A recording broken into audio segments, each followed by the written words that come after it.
Hi, welcome back to Yudvi Gowda's vlog. ನಾನಿವತ್ತು ಬ್ರೇಕ್ಫಾಸ್ಟ್ಗೆ ಅಂತ ಅವಲಕ್ಕಿ ಮಿನಿ ಇಡ್ಲಿ ಅಥವಾ ಅವಲಕ್ಕಿ ಕಡುಬು ಏನು ಬೇಕಿದ್ರೂ ಹೇಳ್ಬೋದು. ಅವಲಕ್ಕಿ ಕಡುಬು ಅಂದ್ಕೊಳ್ಳೋಣ ಮಾಡ್ತಾಯಿದ್ದೀನಿ. ಅದಕ್ಕೆ ನಾನು ತೋರಿಸ್ತಾ ಇದ್ದೀನಲ್ಲ, ಅದರಲ್ಲಿ 1 ಕಪ್ಪು ಅವಲಕ್ಕಿ ತೊಗೊಂಡಿದ್ದೀನಿ. ಅದನ್ನು ಕ್ಲೀನಾಗಿ ವಾಶ್ ಮಾಡಿಕೊಂಡು ನೀರೇನು ಹಾಕಿಲ್ಲ, ವಾಶ್ ಮಾಡಿಬಿಟ್ಟು ಹಂಗೆ ನೆನೆಯಕ್ಕೆ ಇಟ್ಟಿದ್ದೀನಿ. ಮತ್ತು ಇನ್ನೊಂದು ಕಡೆ ಆ ಕಪ್ಪಲ್ಲಿ ಅರ್ಧ ಕಪ್ಪು ರವೆ, ಮಾಮೂಲಿ ಉಪ್ಪಿಟ್ಟು ರವೆ, ಮತ್ತು 1 ಕಪ್ಪು ಆಗೋಷ್ಟು ಮೊಸರು ತೊಗೊಂಡು ಅವೆರಡನ್ನ ನೀಟಾಗಿ ಮಿಕ್ಸ್ ಮಾಡಬೇಕು. ರವೆ ನೆನೆಯೋಕ್ಕೆ ಎಷ್ಟು ಬೇಕು ಮೊಸರು, ಅಷ್ಟು ಮೊಸರು ಹಾಕ್ಕೊಂಡು ನೀಟಾಗಿ ಮಿಕ್ಸ್ ಮಾಡಬೇಕು. ಅದನ್ನು ಅಷ್ಟೇ ಒಂದು ಹಾಫ್ ಆನ್ ಅವರ್ ನೆನೆಯೋಕ್ಕೆ ಇಡಬೇಕು. ರವೆ ನೆನೆಯೋಷ್ಟರಲ್ಲಿ ಆ ಕಡೆ ಅವಲಕ್ಕಿ ಕೂಡ ನೆನ್ಕೊಂಡಿರುತ್ತೆ. ಒಂದು 20 to 30 ಮಿನಿಟ್ಸ್ ನೆನ್ಕೊಂಡ್ರೆ ಸಾಕಾಗತ್ತೆ. ನೆಕ್ಸ್ಟ್ ಅವೆರಡು ನೆಂದಮೇಲೆ ಆವಾಗಲೇ ನೆನೆಸಿಟ್ಟಿದ್ವಲ್ಲ ಅವಲಕ್ಕಿಗೆ ಈಗ ಮಿಕ್ಸ್ ಮಾಡಿರೋ ಮೊಸರು ಹಾಕ್ಕೊಂಡು ನೀಟಾಗಿ ಮಿಕ್ಸ್ ಮಾಡ್ಕೋಬೇಕು. ಆ ರವೆ ಮತ್ತು ಮೊಸರು ಎರಡೂ ಅವಲಕ್ಕಿ ಜೊತೆ ಹೊಂದ್ಕೋಬೇಕು. ಮತ್ತು ಅವಲಕ್ಕಿ ಸ್ವಲ್ಪ ಸ್ಮ್ಯಾಶ್ ಆಗಬೇಕು, ಪೂರಾ ಮೆತ್ತಗಾಗಬೇಕು ಅಂತ ಏನಿಲ್ಲ, ಸ್ವಲ್ಪ ಸ್ಮ್ಯಾಶ್ ಆದ್ರೇ ಸಾಕು. ಅದಕ್ಕೆ ರುಚಿಗೆ ಎಷ್ಟು ಬೇಕೋ ಅಷ್ಟು ಉಪ್ಪು ಹಾಕ್ಕೊಂಡು ಮಿಕ್ಸ್ ಮಾಡ್ಕೊಳ್ಳಿ. ನೀವು ಅದ್ರ ಜೊತೆಗೆ ನಿಮಗೆ ಸ್ವಲ್ಪ ಹಸಿರು ಮೆಣಸಿನ್ಕಾಯಿ ಸಣ್ಣದಾಗಿ ಹೆಚ್ಕೊಂಡು ಮತ್ತು ಕೊತ್ತಂಬರಿ ಸೊಪ್ಪು ಇವೆರಡೂ ಬೇಕಂದರೆ ಹಾಕ್ಕೋಬೋದು. ಬಟ್ ನಾನಿಲ್ಲಿ ಹಾಕಿಲ್ಲ, ಬರೀ ಉಪ್ಪು ಹಾಕ್ಕೊಂಡಿದ್ದೀನಿ. ನಿಮ್ಗೆ ಇಷ್ಟ ಇದೆ ಅಂದರೆ ಹಾಕ್ಕೋಬೋದು. ಅದು ಹೊಂದ್ಕೋಬೇಕು ಮೂರೂ, ಅಷ್ಟು ಅದನ್ನು ಮಿತ್ಕೊಳ್ಬೇಕು.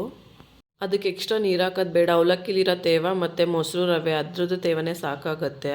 ಅದು ಉಂಡೆ ಕಟ್ಟಬೇಕು ಲಡ್ಡು ಥರ, ಅಷ್ಟು ಹದ ಬಂದರೆ ಸಾಕಾಗತ್ತೆ. ಮತ್ತು ಅದು ಇನ್ನೊಂದು ಕಡೆ ಅದನ್ನು ಸ್ಟೀಮ್ ಮಾಡೋಕ್ಕೆ ನೀರು ಕುದಿಯೋಕೆ ಇಟ್ಕೊಳ್ಳೋಣ. ನೀರು ಕುದಿಯೋ ಅಷ್ಟರಲ್ಲಿ ಈ ಕಡೆ ಅದನ್ನು ಉಂಡೆ ಕಟ್ಕೊಳ್ಳೋಣ. ಒಂದು ಸ್ಟೀಮರ್ ಪ್ಲೇಟ್ಗೆ 1-2 ಡ್ರಾಪ್ ಎಣ್ಣೆ ಹಾಕ್ಕೊತಾ ಇದ್ದೀನಿ.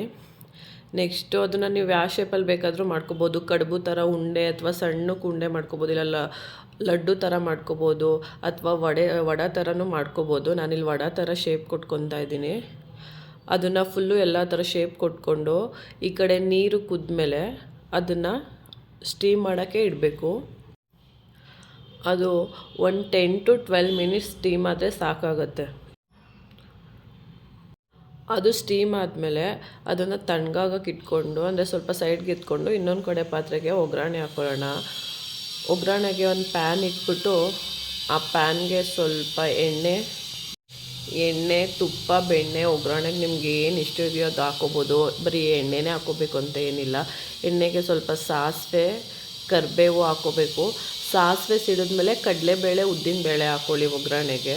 ನಿಮ್ಗೆ ಎಷ್ಟು ಬೇಕೋ ಅಷ್ಟು ಹಾಕ್ಕೋಬೋದು. 1 2 ಸ್ಪೂನ್ ಹಾಕಿದ್ದೀನಿ ಇಲ್ಲಿ ಕಡಲೆಬೇಳೆ, ಉದ್ದಿನಬೇಳೆ. ಕಡಲೆಬೇಳೆ ಮತ್ತು ಉದ್ದಿನಬೇಳೆ ಸ್ವಲ್ಪ ಕಲರ್ ಚೇಂಜ್ ಆದಮೇಲೆ, ಸ್ವಲ್ಪ ಬ್ರೌನಿಷ್ ಕಲರ್ ಬಂದಮೇಲೆ ಅದಕ್ಕೆ ಸ್ವಲ್ಪ ಬಿಳಿ ಎಳ್ಳು ಹಾಕಿದ್ದೀನಿ. ನೀವು ಬಿಳಿ ಎಳ್ಳು ಇಲ್ಲಾಂದರೆ ನಿಮಗೆ ಕಪ್ಪೆಳ್ಳು ಇಷ್ಟ ಅಂದರೆ ಅದು ಕೂಡ ಹಾಕ್ಕೋಬೋದು, ಏನಾಗಲ್ಲ, ಟೇಸ್ಟ್ ಅದು ಕೂಡ ಚೆನ್ನಾಗಿರುತ್ತೆ. ಮತ್ತು 1 ಸ್ಪೂನ್ ಜೀರಿಗೆ ಹಾಕ್ಕೊಂಡಿದ್ದೀನಿ, ಮತ್ತು ಹಿಂಗೆ ಹಾಕ್ಕೊಂಡಿದ್ದೀನಿ.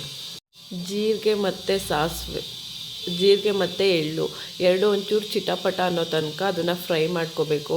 ಎಳ್ಳು ಸ್ವಲ್ಪ ಸಿಡಿಯೋಕ್ಕೆ ಶುರುವಾದಮೇಲೆ ಅದಕ್ಕೆ ನಾನು ಖಾರಕ್ಕೆ ನೀವು ಚಿಲ್ಲಿ ಫ್ಲೇಕ್ಸ್ ಬೇಕಂದ್ರೂ ಹಾಕ್ಕೋಬೋದು. ನಾನಿಲ್ಲಿ ಚಿಲ್ಲಿ ಪೌಡರ್ ಹಾಕಿದ್ದೀನಿ. ಚಿಲ್ಲಿ ಪೌಡರ್ ಸ್ವಲ್ಪ, ಮತ್ತು ಒಗ್ಗರಣೆಗೆ ಎಷ್ಟು ಬೇಕೋ ಉಪ್ಪು. ಆವಾಗಲೇ ನಾವು ಇದಕ್ಕೂ ಕಡುಬುಗೂ ಕೂಡ ಸ್ವಲ್ಪ ಉಪ್ಪು ಹಾಕಿದ್ದೀವಿ. ಇವಾಗ ಒಗ್ಗರಣೆಗೆ ಎಷ್ಟು ಬೇಕೋ ಅಷ್ಟು ಸ್ವಲ್ಪ ಉಪ್ಪು ಹಾಕ್ಕೊಳ್ಳೋಣ. ಅದು ಫ್ರೈ ಆದಮೇಲೆ ನೀಟಾಗಿ ಆವಾಗಲೇ ಮಾಡಿ ಶೇಪ್ ಕೊಟ್ಟಿಟ್ಕೊಂಡಿದ್ವಲ್ಲ ವಡೆ ಥರ ಕಡುಬು, ಅದನ್ನು ಇದ್ರೊಳಗಡೆ ಹಾಕಿ ಮಿಕ್ಸ್ ಮಾಡೋಣ. ಮಿಕ್ಸ್ ಮಾಡಾದಮೇಲೆ 2 ಮಿನಿಟ್ಸ್ ಮುಚ್ಚಿಟ್ಬಿಟ್ಟು ಸಣ್ಣ ಫ್ಲೇಮಲ್ಲಿ ಬೇಯೋಕೆ ಇಡೋಣ. ಅದಷ್ಟಾದರೆ ಅವಲಕ್ಕಿ ಕಡುಬು ರೆಡಿ ಆಗುತ್ತೆ. ಇವತ್ತು ನನ್ನ ಮಗಳು ಲಂಚ್ ಬಾಕ್ಸ್ಗೆ ಆ್ಯಪಲ್ಲು, ಸೌತೆಕಾಯಿ, ಬೀಟ್ರೋಟು, ಹಸಿದು ಬೀಟ್ರೋಟು ಮತ್ತು ಅವಲಕ್ಕಿ ಕಡುಬು ಹಾಕಿದ್ದೀನಿ. ವಿಡಿಯೋ ನೋಡೋರು ನನ್ನ ಚಾನಲ್ನ ಸಬ್ಸ್ಕ್ರೈಬ್ ಮಾಡಿಕೊಂಡು ವಿಡಿಯೋ ನೋಡಿ ನನ್ನ ಚಾನಲ್ಗೆ ಸಪೋರ್ಟ್ ಮಾಡಿ. ಇದೇ ಥರ ಈಜಿ ಲಂಚ್ ಬಾಕ್ಸ್ ರೆಸಿಪೀಸ್ ಬೇಕಂದರೆ ವೀಡಿಯೋಸ್ ವಾಚ್ ಮಾಡಿ. Thank you for watching.